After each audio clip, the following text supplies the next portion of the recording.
The first hush of morning drifted gently across Rome, settling like a thin veil over rooftops still cool with night air.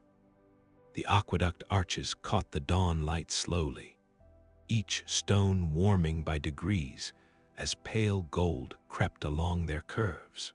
Beneath this vast system, so grand in its engineering, yet so dependent on simple, patient hands, worked the men whose names seldom reached the scrolls of history. The aquarii, the Roman water clerks. Among them was Gaius Septimius, a man of calm habits and steady breath, who began each day before the city fully woke, long before the fountains gurgled their morning greetings, and before households stirred to draw water for cooking or washing.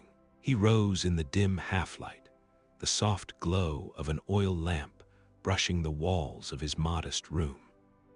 The air carried the earthy scent of damp plaster, mixed with the faint mineral tang of water stored overnight in a clay jar. Gaius dipped his hands into the vessel, letting the coolness slide slowly across his skin. He lifted the water to his face, savoring the gentle shock that brought clarity to his thoughts. Droplets fell back into the jar with small, delicate ripples that sounded like whispers in the quiet chamber. He tied the belt of his simple tunic, its linen slightly rough, but comfortably familiar, and stepped into sturdy sandals that had carried him across countless miles of aqueduct pathways. Before leaving, he gathered his tools: a wax tablet, stylus, spool of measuring cord, small hammer, bronze-sounding rod, and a thin wooden dipstick for gauging flow levels. These were not tools of grandeur, but instruments of quiet precision. He wrapped them carefully in a cloth, securing them in a leather pouch whose seams grew softer with every season. Outside, dawn settled gently over the city. The early streets lay calm, touched only by faint breezes carrying the mingled scents of damp stone and nighttime embers slowly cooling. A few vendors began arranging their stalls with soft, subdued motions. A baker opened his shutters, releasing a warm breath of yeast and rising dough. But most of Rome remained wrapped in the gentle silence of the hour, giving Gaius the undisturbed space he needed to begin his rounds. He walked along a path that led toward the nearest distribution basin, where water from the aqueduct pooled briefly before traveling through clay pipes into the neighborhoods. The stone beneath his sandals felt cool and smooth, worn by thousands of steps taken by workers like him across the years. His first task of the day required examining the settling basin, noting the clarity of the water, the pace of its inflow, and any faint changes in sound that might indicate a shift in pressure. When Gaius arrived, the basin mirrored the pale morning sky, its surface shimmering softly. The trickle of water entering from a high spout created gentle rings that expanded outward, breaking the reflection into shifting patches of light. He stood a moment, simply listening. The sound told him much: the steadiness of the flow, the absence of tremor or irregular pulse. With a quiet nod, he dipped the wooden measuring stick into the basin, slowly lifting it to read the waterline by touch and eye. Clear droplets traced calm paths down the stick, catching soft glints of light as they fell. Next, he moved toward the inspection points along the distribution channels. These were small, unobtrusive openings in the stonework where clerks could measure flow, check for debris, and ensure the pipes remained free of silt. As he walked, the city began to stir more fully. A pair of children carried small pitchers toward the public fountain, their footsteps tapping lightly on the stone. A woman swept her threshold in smooth, steady strokes. A cart rattled faintly in the distance, carrying vegetables still cool from the morning fields. At the inspection port, Gaius knelt, brushing aside dust with the back of his hand. He lifted the fitted stone cover carefully, so as not to disturb the quiet beneath. The faint murmur of water greeted him, a soft song resonating through the clay conduit. He lowered the sounding rod and listened to its contact with the flowing stream. The tone, neither sharp nor muted, told him the pipe held its proper volume. He made a small note on his wax tablet, marking the level, the clarity, and the subtle characteristics of flow that only long familiarity could decipher. As he replaced the cover, the sun rose higher, warming the air with the first hints of daytime activity. Market stalls opened gradually. The aroma of fresh bread drifted more strongly. The city's fountains, fed invisibly by the clerk's labor, awakened in gentle splashes and bubbling whispers. Gaius continued toward the next station. A secondary reservoir used to regulate pressure in the nearby district. The pathway led him along a quiet stretch of wall where ivy glimmered with morning dew. A few birds perched on the stones above, preening without hurry. Their small movements cast delicate shadows across the ground. Gaius paused briefly to enjoy the stillness before passing beneath the archway leading to the reservoir courtyard. Here, the water's movement shifted in tone, broader, slightly hollow, reflecting the deeper chambers beneath. Gaius lifted the long measuring cord, lowering it into the opening cut into the stone ledge. The cord descended in steady increments, brushing lightly against the inner walls until it touched the water. He lifted it again, feeling the dampness rise up the fibers.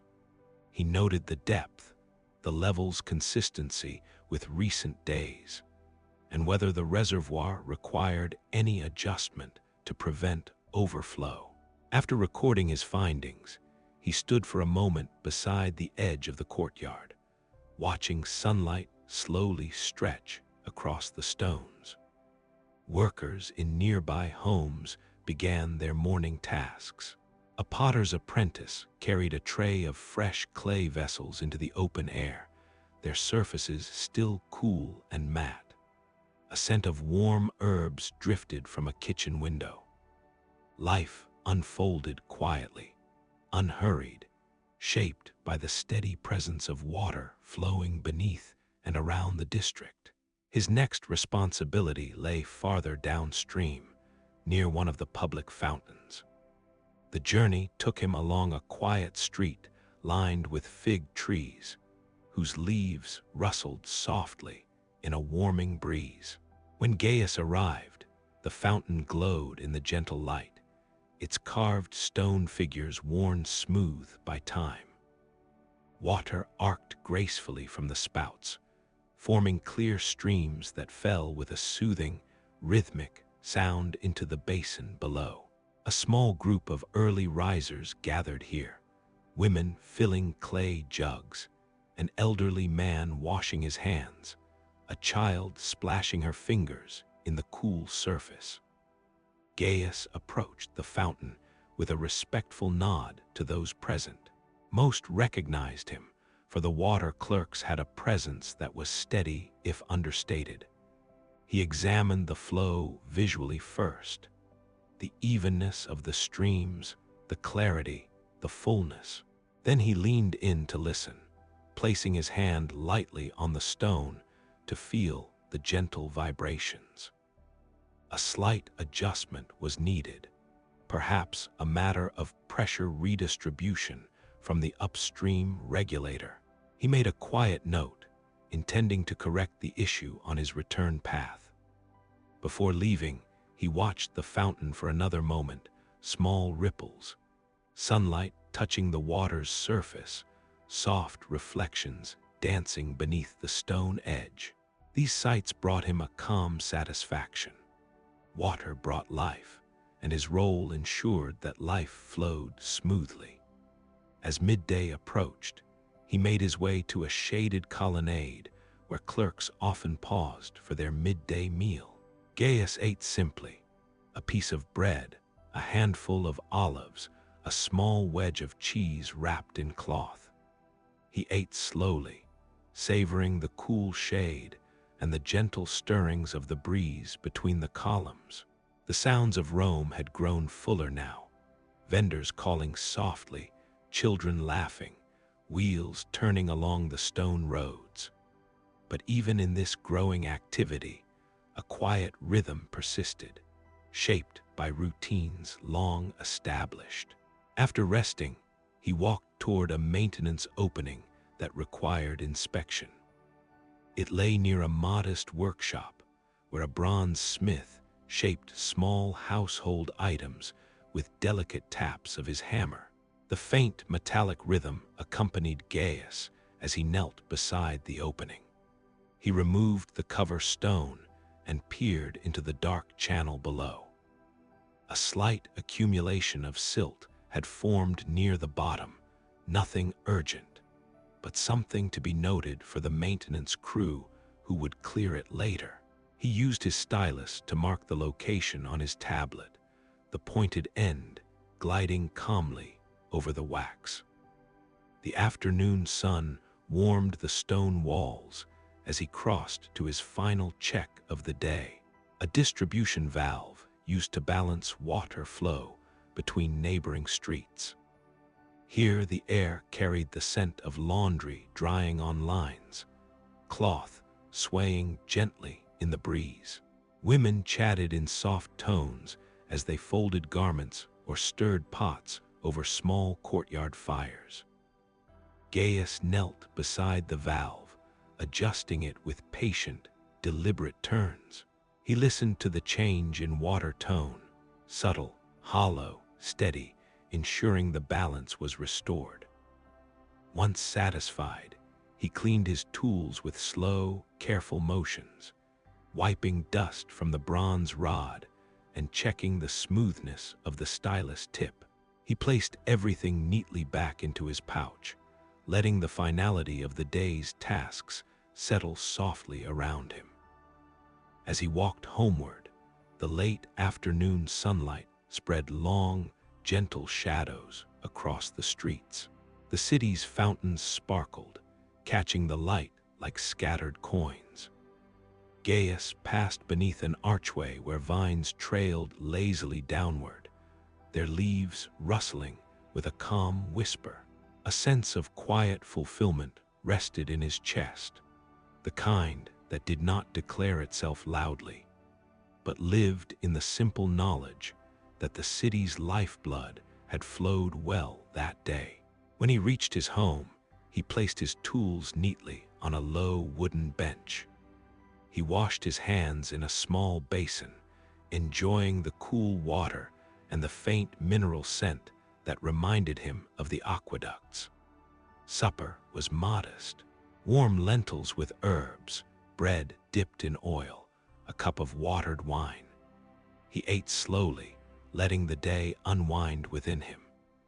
Through the window, he could hear a distant fountain murmuring softly, its voice blending with the gentle hum of evening conversations drifting through the street. As twilight deepened, he lit a small lamp, its glow filling the room with a warm, steady light. He reviewed his wax notes one last time, smoothing sections with the flat of the stylus and making final marks where needed. Then he put the tablets away, stacked neatly beside the tools that would accompany him again in the morning. Finally, he lay upon his bed, drawing a light blanket over his body. The quiet of the room seemed to merge with the city's soft nighttime pulse, the distant water flowing through unseen channels, the faint lull of night birds, the calm breath of a neighborhood settling into rest. His eyes grew heavy, and the steady rhythm of his day followed him gently into sleep, like the soft current of water moving beneath the stones of Rome, reliable and unhurried.